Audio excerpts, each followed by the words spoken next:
Good day, my dear students. I am once again your math teacher, Sir Sai. So we are done with the operations involving integers.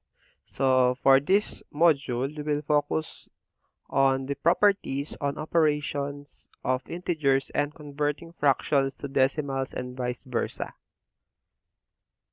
So let us begin with our math prayer.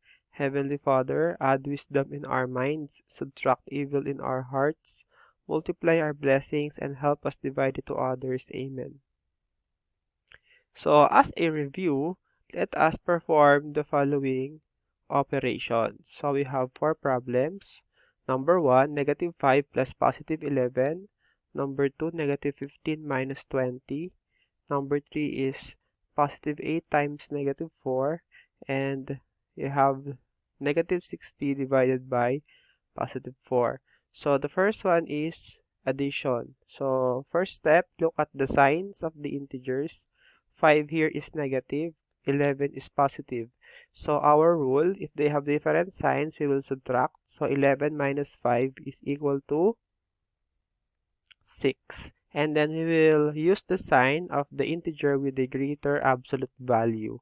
So, mas malaki yung 11 sa 5. So, ang 11 ay positive, kaya positive ang kukuhaan nating sign para sa kanyang sum. So, the answer for number 1 is positive 6. Number 2, negative 15 minus 20. So, this is subtraction. So, a technique that I taught you in our module 3 is the KCO technique, keep change opposite. So, we will retain negative 15. Yung minus ay gagawing plus. And then, yung kabaliktaran or the inverse of positive 20 is negative 20. And then, babalik lang tayo sa addition. So, in here, ang 15 ay negative, ang 20 ay negative din. They have the same sign, so we will just add the numbers. 15 plus 20 is 35, and then we will just copy the sign. So, you have negative 35. This is the difference of problem number 2. Next, number 3, 8 times negative 4. So, ang rule natin sa multiplication of integers, if they have the same sign, the sign will become positive, and if they have different signs, negative naman. So, 8 times 4 is 32. So, bakit negative? Kasi magkaiba sila ng sign.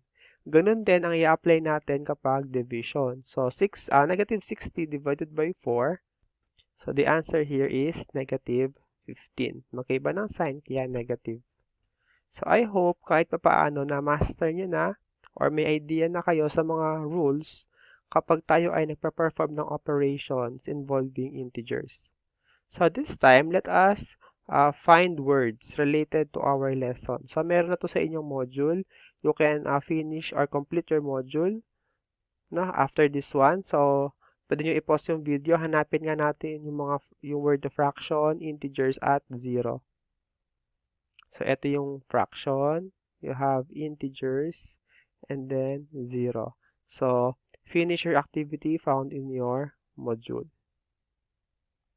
Okay, next. Let's proceed to properties of operations on integers. Ano yung mga properties na nag-govern sa operations on integers? Okay, so meron tayo iba't ibang properties. First one is closure property. Two integers that are added and multiplied remain as integers. The set of integers is closed under addition and multiplication. Simple lang naman ang ibig sabihin ng closure property. Sa addition and multiplication of integers, kapag daw nag-add ka ng integer, ang sagot, integer din. Kapag nag-multiply ka ng integers, ang sagot, integers din. Yan yung closure. Next, you have commutative property. No? So, kapag tayo ay nagko-commute, di ba, tayo ay nagta-travel, nababago ang ating posisyon. So, parang ganun din yan. Dito naman sinasabi, changing the order of two numbers that are being added or multiplied does not change the value. Let's have examples. For closure property, look at this one. Positive 4 plus positive 8, positive 12. Negative 3 times 6 is negative 18. Yan yung closure. Yung 4 at 8 ay integers. So, ang sagot, integer din. Ang negative 3 at 6 ay parehas integers. No, pinag-multiply, integer pa rin ang naging product.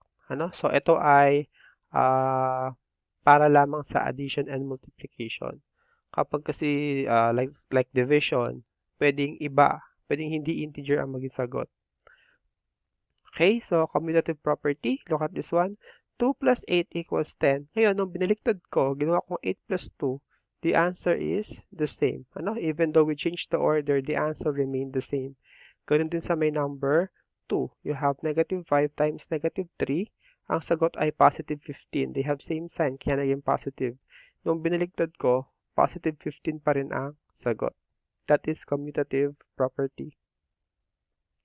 Next, you have associative property. So, dito naman, sinasabi dyan, changing the grouping of numbers that are either being added or multiplied does not change its value. So, kanina, order yung pinag-usapan natin. Ngayon naman, grouping.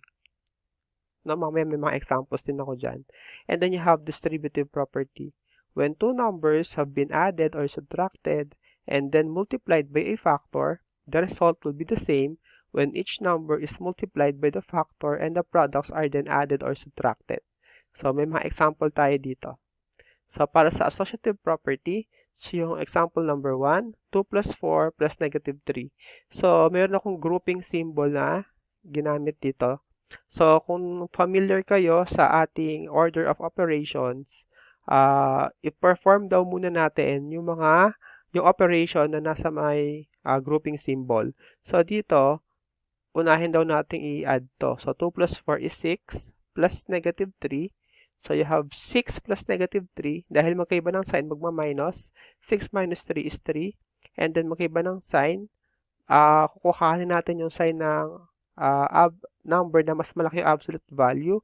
So, mas malaki yung absolute value ng 6, positive yun, kaya positive 3. Ngayon, noong binago ko yung grouping, tingnan nyo, kanina 2 plus 4 yung una kong binagroup. Ngayon naman, 4 at saka negative 3. Pero, ganun pa din yung lalabas na sagot. Same din yan sa multiplication. 5 times negative 2, tapos times 4. So, 5 times negative 2 is negative 10, times 4, negative 40. Ngayon, noong ginrupo ko naman yung negative 2 at 4, sila yung unang kong imumultiply. Negative 2 times 4 is negative 8, times 5, negative 40 pa rin ang naging sagot. So, walang nababago. Basta multiplication at addition yung pinag-uusapan natin. Distributive property naman, look at this one. So, you have 5 plus negative 1. Ito yung ipaperform first. Tapos, ita-times sa 2. So, 5 times negative 1 is negative 5 times, 5 plus negative 1 is, magkaiba to ng sign. Kaya magma-minus. So, this is 4. Positive 4 times 2 magiging positive 8. No? Ngayon, pwede mo rin siyang gawin na pag ganito. Yung factor na to, yung 2, ita-times ko sa bawat isang term, and then, tsaka ko sila ipag-a-add. So, 2 times 5, tapos 2 times negative 1. So, 2 times 5 is 10, tapos 2 times negative 1 is negative 2. So, 10 plus negative 2, positive 8 pa rin ang magiging sagot. So, pwedeng ganyan yung gawin nyo. Distributive property. Pwedeng unahin mo itong i-add, tsaka mo i-multiply. Pwede naman, itong 2, i-multiply mo sa bawat isa, and then tsaka mo sila i-add. Next is identity property. So, you have the additive and the multiplicative identities. So, kapag sa addition, any number na in-add mo sa 0, ang sagot, yung number din naman na yun. Yun yung additive identity. Sa multiplication naman, so, any number multiplied by 1, no? So, is the number itself. Simple lang. Ano? So, gaya na to. 2 plus 0, the 2. Negative 7 plus 0, negative 7. 0 plus negative 18. You have negative 18, and then you have 0 plus 267. Meron din tayong 267. Ano? So, lahat ng numbers, lahat ng integers na i-add mo sa 0, ang sagot, yung integer din na yun. Sa multiplication naman, any integer multiplied by 1, yung integer din na yun ang magiging sagot. So, you have 2 times 1 is 2, negative 7 times 1 is negative 7, 1 times negative 27 ay magiging negative 27, and then you have 1 times 255. You have 255 din yung ating sagot. Then you have the inverse property. Sa addition, meron tawag na additive inverse. Sa multiplication naman ay multiplicative inverse. Sa addition, for example, meron kang integer na 8. Ano ang additive inverse ng positive 8? Negative 8. No? Kapag kasi pinag-add mo sila, ang magiging sum ay 0.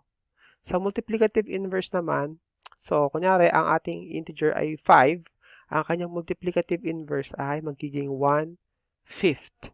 Ano? So kapag sila ay pinag-multiply mo, ang lalabas ay 1. So let's have examples. Gaya na to. So you have positive 2, ang additive inverse niya, negative 2. Kasi pag pinag-add mo sila, 0. Kapag naman negative 7, ang additive inverse niya, positive 7. Kaya, magiging sagot ay 0 din.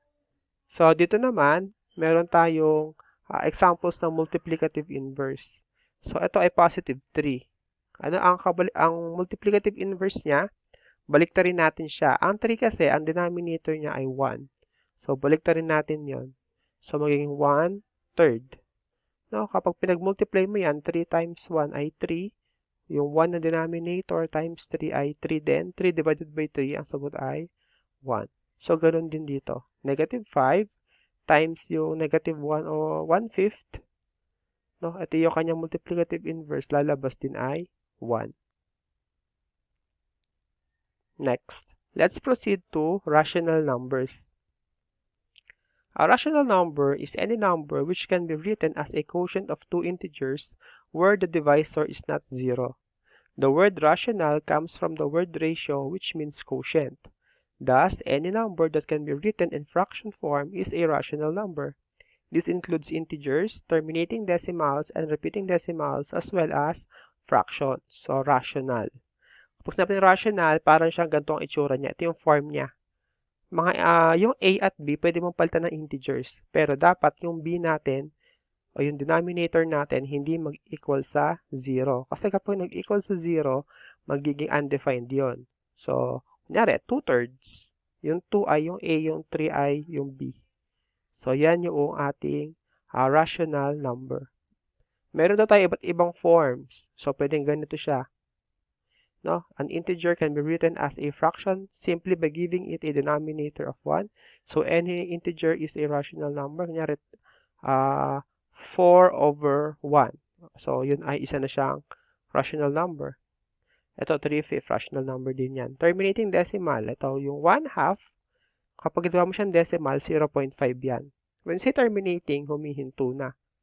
Kapag naman repeating decimals, gaya na to, yung 1/3, kapag yung 1, dinivide mo sa 3, ang lalabas ay 0.33333, and then you have 3 colons.